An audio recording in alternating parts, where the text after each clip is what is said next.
Сәлеметсіңдер ме, балалар? Қалдарың қалай? Дүниетану сабағына қош келдіңдер. Бүгінгі сабағымыздың тақырыбы ауа және оның қасиеттері. Оқытушы Исаинова Гүлсім Оразовна.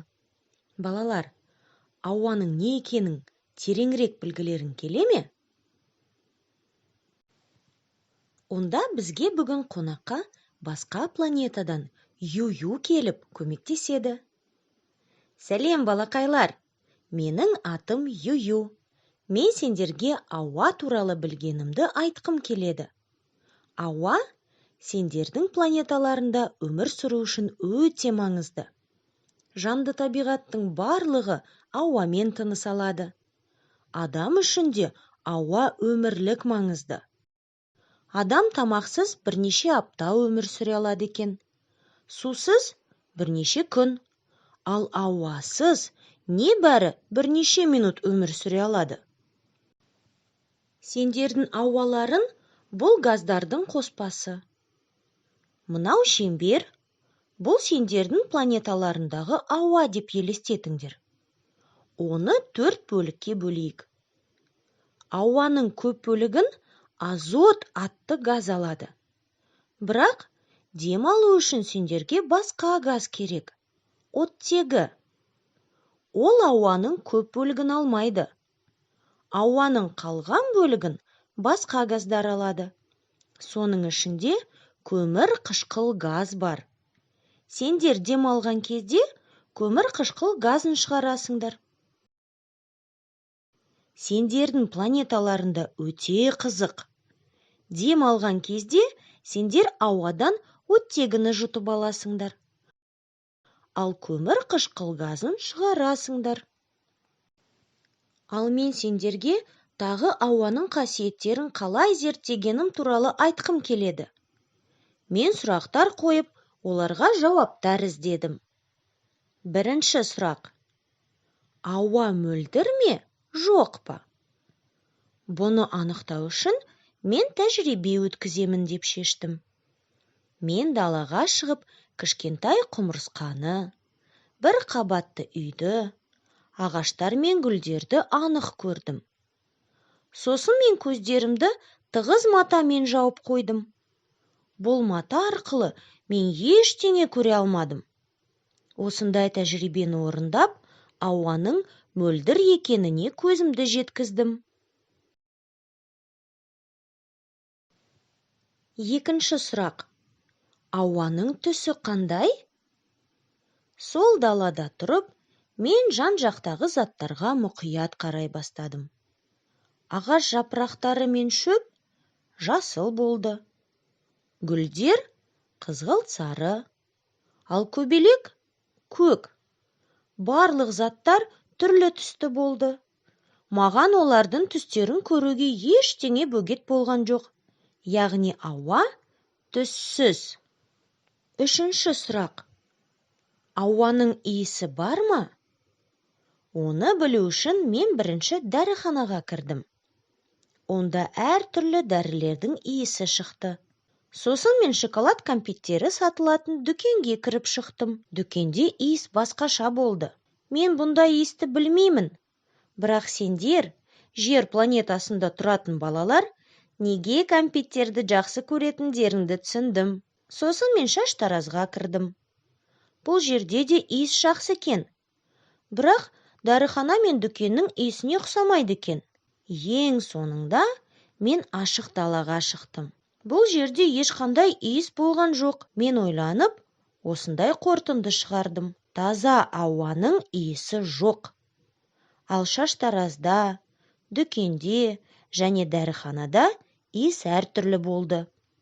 Өйткені иіс шығаратын заттардың бөлшектері ауамен араласып, мен әртүрлі иісті сездім. Төртінші сұрақ. Ауа жылынған және суыған кезде онымен не болады? Бұны білу үшін мен тәжірибе өткіздім. Мен колбамен түтікшені алып, түтікшені суға салдым. Су түтікшенің ішіне кірмейтінін байқадым. Суды түтікшеге ауа жібермейді екен. Сосын мен колбаны жылыта бастадым. түтікшеден ауа көпіршіктері шыға бастады.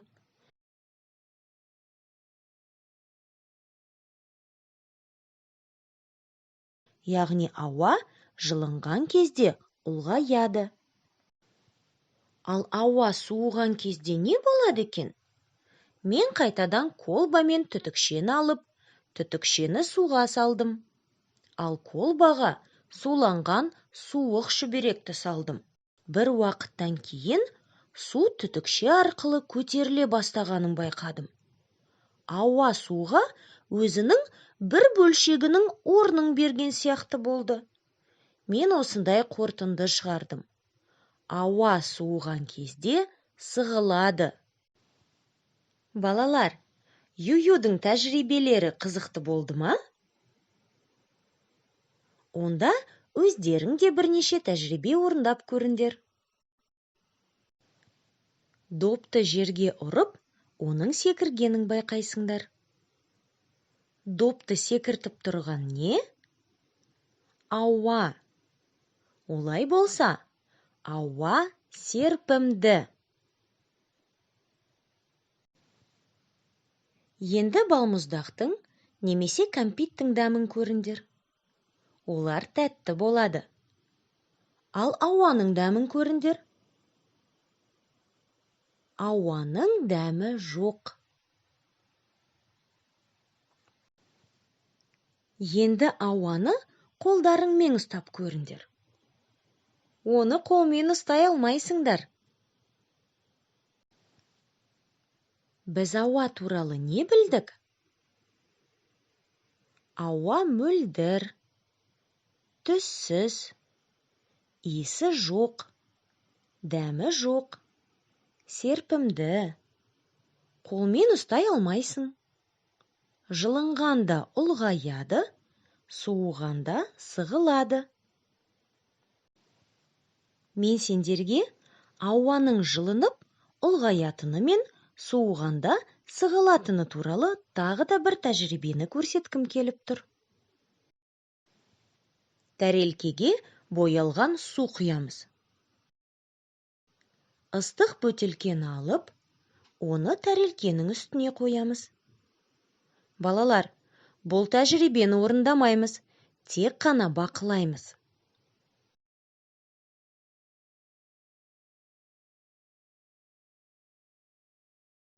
Енді мұзды алып, бөтелкенің үстіне қоямыз.